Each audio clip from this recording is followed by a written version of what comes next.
Shalom everyone. Ahead of this Yom Kippur, are you doing teshuvah for being mopey? Many people don't realize that it's actually a transgression to be sad or depressed if you can help it, just as it's a mitzvah to be sameach. But why is that? Very simple. Just as we need to continually do teshuvah, not only for mistakes in actions and our outward behavior, we also need to do teshuvah, to work on our slips of character. And a major point of character that halacha is very fixated on is simcha, joy. And in fact, that is the middle path. You see, there is a mitzvah aseh, a positive commandment from the Torah itself, lalecheth bidrachav, to walk in Hashem's paths, which is actually the middle path. And happiness, simcha, joy, is the middle path. Now, you might be thinking, hold on a second, that doesn't make too much sense. I mean, I understand being happy as being the end of one spectrum, and on the other end of the spectrum would be being sad, so perhaps the middle path would just be being regular, right? No. The Rambam explains this beautifully in Hilchot De'ot, the laws of character traits, in chapter 1, halacha 8. وَلَوْ يَهِ مَهُلَّل وَصَحِقْ وَلَوْ عَتْسِب وَأُنُن إِذَا سَمَحْ كُلْ يَمَوْ بَنَحَث بَسَفَرْ پَنِيم يَوْفَث. The Rambam explains a person shouldn't be silly, stupid, and frivolous on one hand, and not sad and depressed on the other, but rather happy, with a cheerful countenance all of his days. Now, a person is probably thinking to himself, that's amazing, but how do you command a feeling? I mean, aren't feelings just something that happened to you? No. I understand that actually is a major foundational cultural belief of the West. And we see it in language. For example, what is falling in love? He fell in love with her, right? Se enamoró. It just happened. We see this in European languages, right? And of course, we all realize that things instinctually happen. When instinctually we feel huge pulls towards, with overwhelming waves of feeling that come over us. But we can control ourselves. We can gain control of those feelings.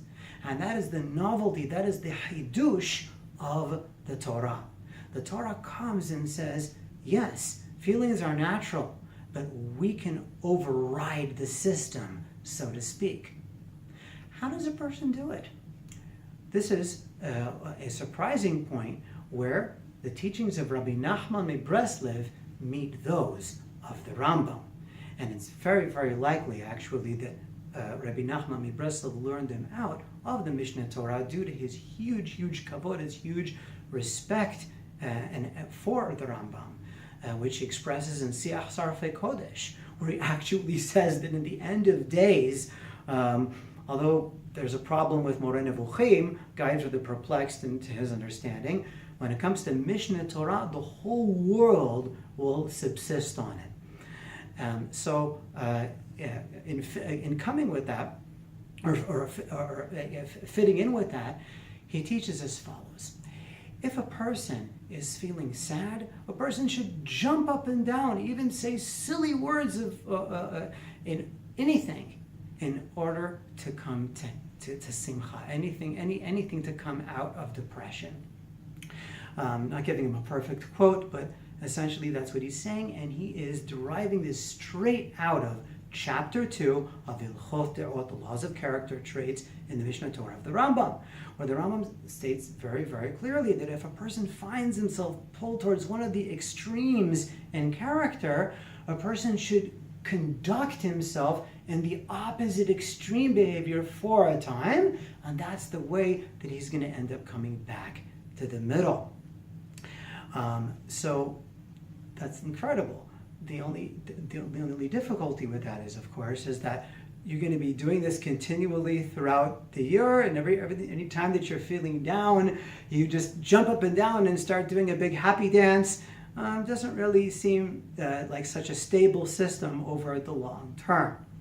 So actually, I think we can learn something, another way, out of Hilchot Shevitat Yom Tov, the laws of holiday rest, chapter 6, halacha 17.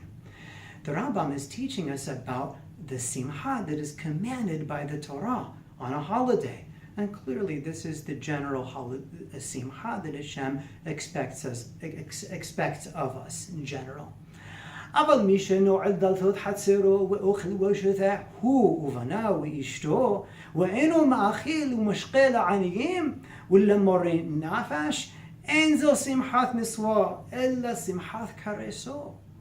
The Rambam says that if you're behind locked doors, okay, meaning that you haven't invited people and you're just enjoying your holiday meal with just your wife and your children, that's not the miswah that the Torah is expecting of you.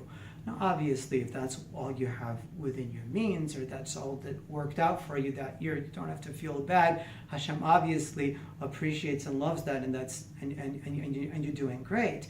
But if you're doing it out of principle, and you're not actively going out looking for sad people, singles, converts, impoverished people to bring into your home, even if they're somewhat strangers to you, okay?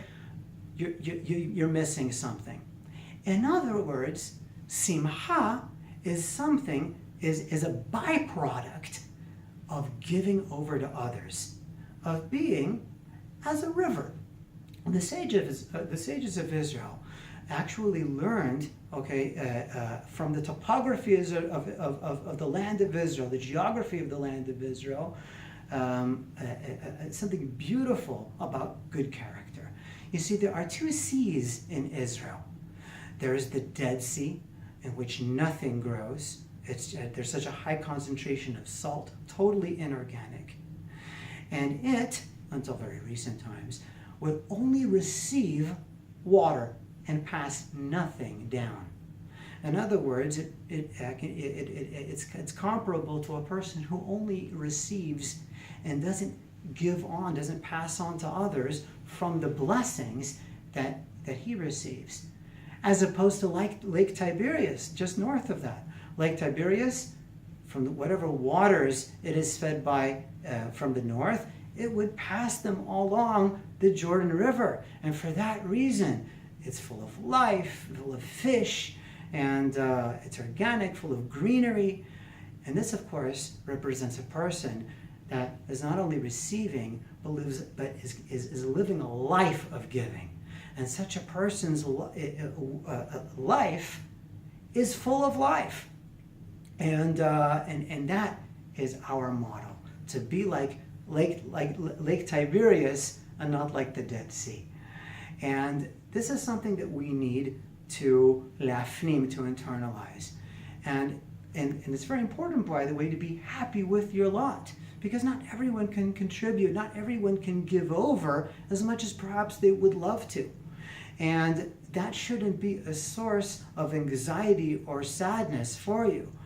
Within your means, if you're contributing, if you're giving over, if you're bringing smiles to other people's faces, and within your domain, you are contributing and taking from the blessings Hashem gives you and passing them on, simcha should be a byproduct of that. And it's very important to understand that we're not trying to belittle very real cases of clinical depression. Okay, if you are suffering, God forbid, from clinical depression, these points are very important. Okay, but you have something you have a serious issue that needs to be treated clinically. Today, Baruch Hashem, the world of psychiatry is light years beyond what it was in the times of the sages. And the teachings of Rav Nisim Gaon, Rav Shrira Gaon, our Geonim, our ancient sages from over 1,000 years ago, our great sages, as wise as they were not scientists. And this is why it is a mitzvah to go to the doctor, okay? And the same way that the Rambam speaks about doctors of the soul, Today's doctors of the soul include psychologists and psychiatrists, and the stakes are very great. For example, the Rambam brings down in Sefer Nashim, the Book of Women, the 4th book of the Mishnah Torah, in Hilchot Ishut, the laws of marriage, in chapter 15, Wachen Sivu Chachomim, and the sages exhorted, among other things, his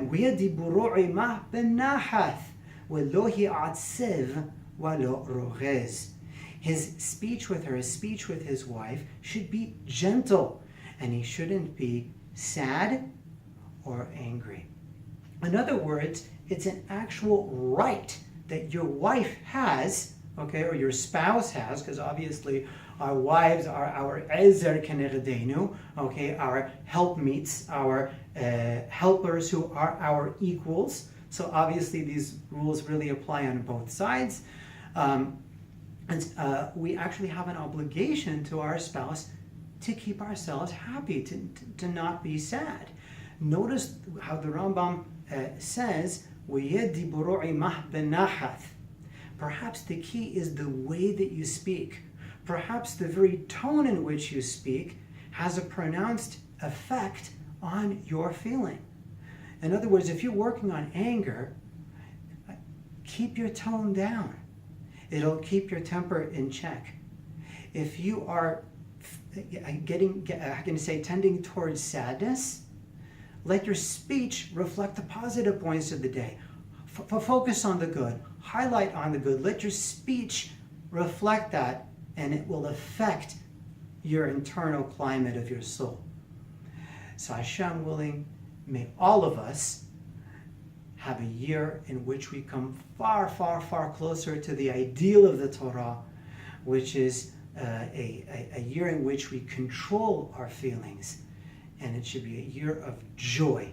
It should be a year of success, a year of blessing, safety, security, and everything good. May you have a Somcha L'Mo'el. This is our traditional blessing to one another.